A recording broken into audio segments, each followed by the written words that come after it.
Hey there, Rednecks, Preppies, Redneck Preppies. It's me, the Redneck Preppy. How you doing today? Great, good. Today, in the latest episode of a short and convoluted history series, we're going to take a look at Germany's Karabiner 98k rifle, also known as the Karabiner 98k, and probably most popularly as the Kar 98k. As always, these episodes are meant to be a brief introduction to the subject matter, not an exhaustive exploration.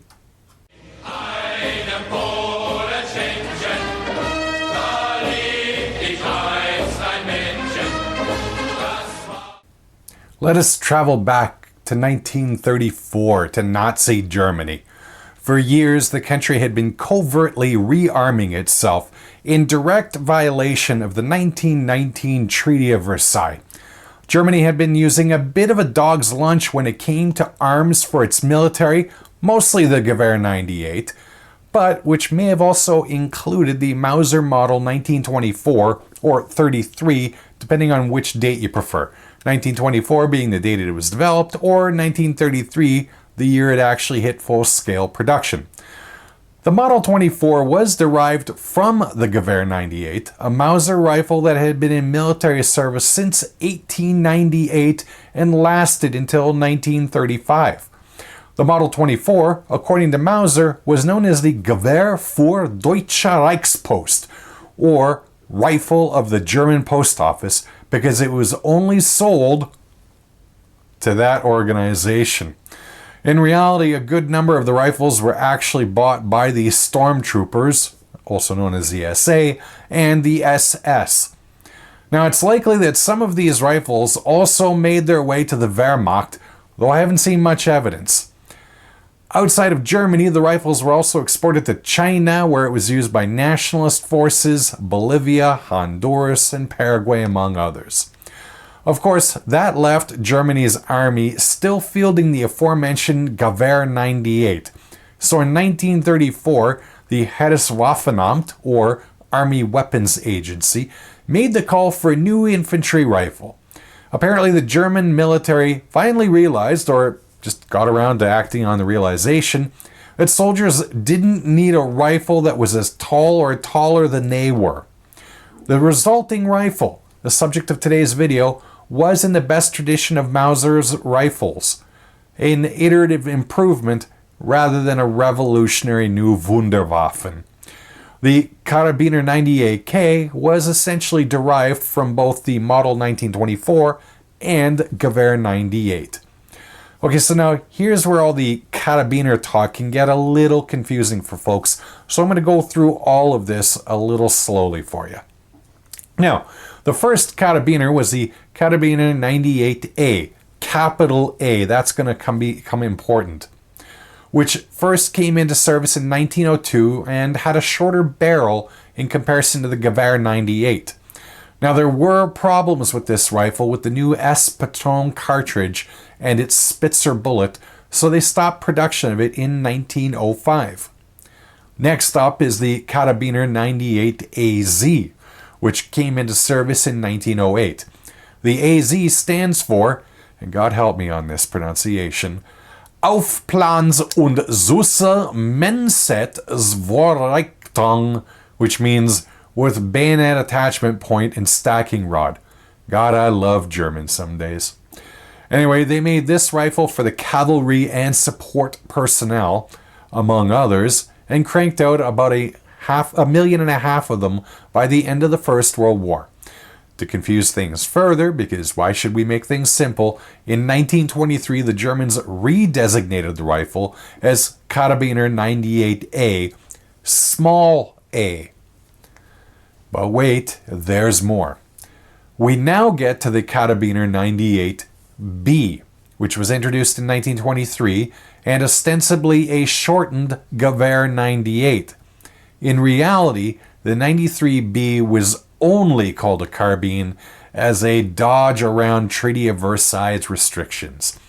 It was essentially the same length as the Gewehr 98. Now, to the star of the show, the new Karabiner 98 Kurs, or Carbine 98 Short, was actually a carbine. The new rifle was actually shorter than both the 98B and Gewehr 98, although that's not exactly a huge hurdle to get over.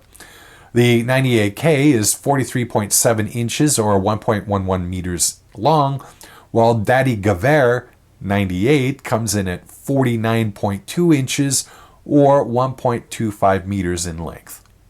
Now, outside of the length, there were a number of other changes introduced with the Kar 98K.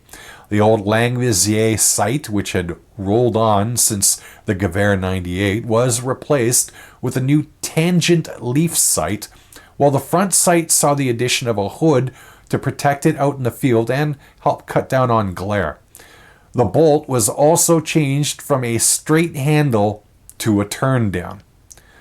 Now, with the new rifle, the Third Reich began equipping its military in earnest, and a number of factories and plants started turning out Kar 98Ks, including Mauser in Oberndorf am Neckar and Borisgwald, Gustav Werke in Weimar, and Irma in Erfurt.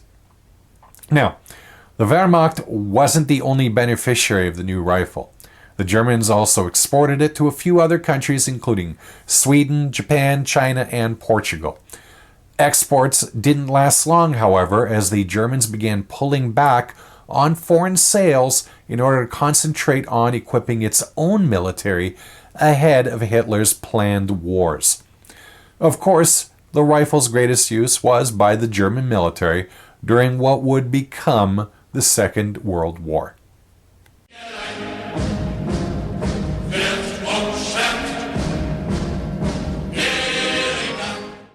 The Kar 98K was in use by every branch of the Wehrmacht in World War II and in every single German theater of action. Of course, the Wehrmacht issued a number of firearms to its serving members, everything from pistols, submachine guns, and later some automatic rifles like the Gewehr 43, also known as the Karabiner 43, yes, another Karabiner, and arguably the world's first assault rifle, the STG-44 Sturmgewehr. The Kar 98K, however, was the primary rifle throughout the war years, all the way out to 1945. Now, although its strength is that it was a proven and reliable design, which could essentially trace its lineage back to the Mauser model 1871, that was perhaps its weakness as well. The rifle that the average German soldier carried in 1945 at the end of the war was unchanged from one that was carried in 1935.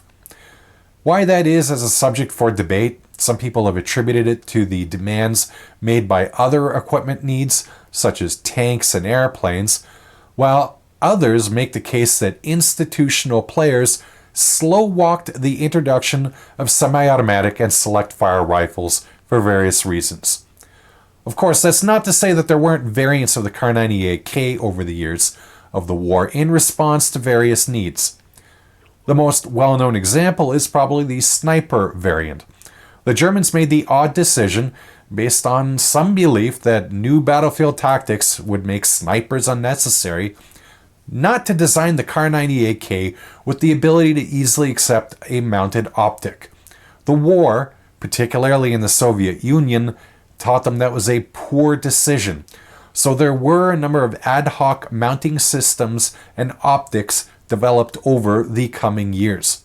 Now, after the reality of necessity set in, rifles began to be tested at the factories, and any that were deemed to be particularly accurate were selected to be sniper rifles and had optics mounted to them.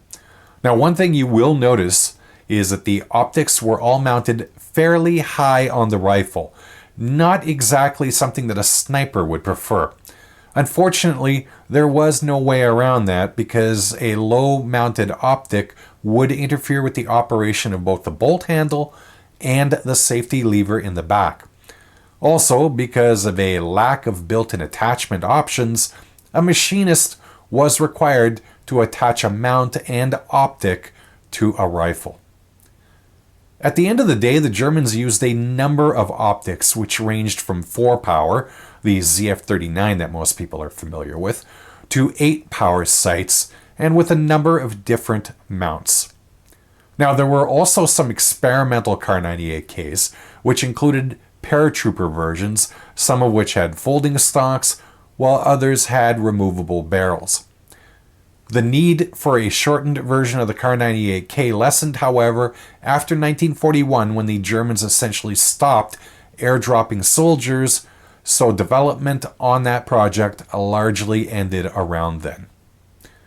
There was also a variation of the rifle called the Kriegsmodell, or war model, produced starting in 1944, which omitted some features of the rifle deemed to be unnecessary, such as the cleaning rod. There were also some other changes, including manufacturing some of the metal parts, such as the trigger guard, to lower standards. The moves were made to increase the production rate of the rifle and presumably lower costs. The Kar 98K could also be equipped with a number of accessories, which included a rifle grenade launcher. The model introduced in 1942, the Scheissbecker, is probably the best known and had an effective range of about 300 yards. There was even a suppressor, the HUB-23, which was used by snipers and Germany's Special Forces units. Of course, wherever the Germans went, it was inevitable that captured rifles would be used against them. Partisans from Russia to France and everywhere in between used the Kar 98K against their invaders.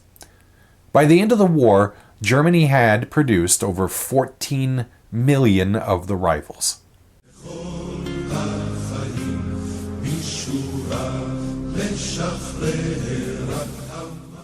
It probably won't come as a surprise to you to learn that the Kar 98K lived on after the Second World War. The Soviet Union had captured millions of the rifles, and they were later provided as military aid to friendly governments and movements around the world. Many were provided to the Chinese during the Korean War, and Vietnamese communists during the Indochina and Vietnam Wars.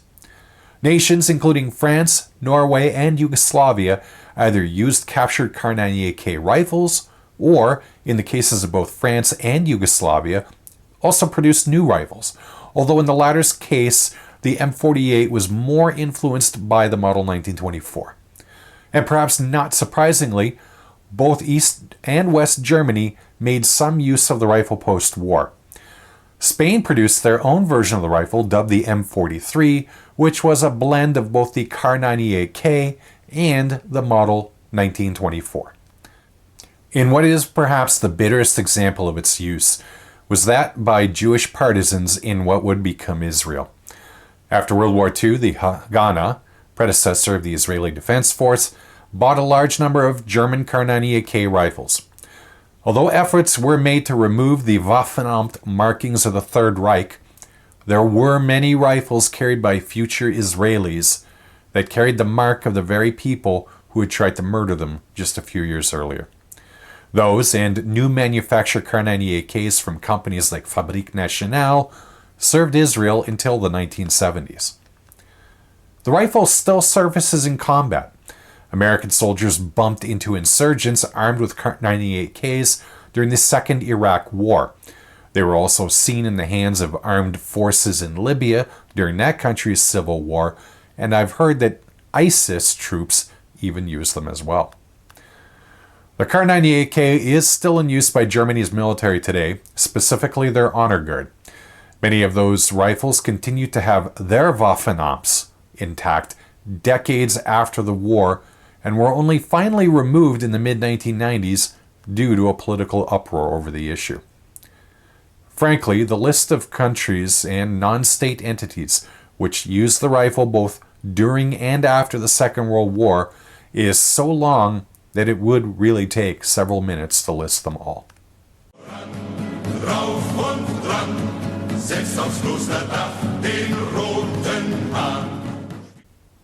At the risk of stating the obvious, the Kar 98's legacy is the same as every other bolt-action rifle that was in widespread use during the Second World War. It represented the end of an era that probably should have ended earlier than it actually did, and one that the Germans could have conceivably embarked on before the war. The clearest example of why it was a mistake was on the Western Front, as illustrated by the United States with both the M1 Garand and M1 Carbine. Both had a magazine capacity that outstripped the 5 rounds of the Kar 98k. They also demonstrated the utility of rapid follow-up shots thanks to a semi-automatic action. German soldiers armed with the Kar 98k had a fine rifle, but it was outmatched by the firepower that American soldiers brought to the fight. And over on the Eastern Front, it couldn't exactly have been a morale boost fighting against Soviets armed with SVT-40 and submachine guns. Rifles like the Gewehr 43 and STG 44 came too late. The Kar 98k continued to see use after the Second World War, but even in 1939, it was already an obsolescent platform, one that only remained the primary weapon of the German soldier, really due to a lack of imagination of German leadership and perhaps limitations in industrial and resource capability once the war started. Of course, the Mauser action of the Kar 98k and its predecessors continue to live on today, not only in military arms, but in civilian as well. The number of hunting and target rifles that use the Mauser action is frankly staggering and a testimony to its quality and reliability. At any rate, I hope you found today's video to at least be vaguely entertaining and mildly informative. As always, have yourself a great day, take care, and bye-bye.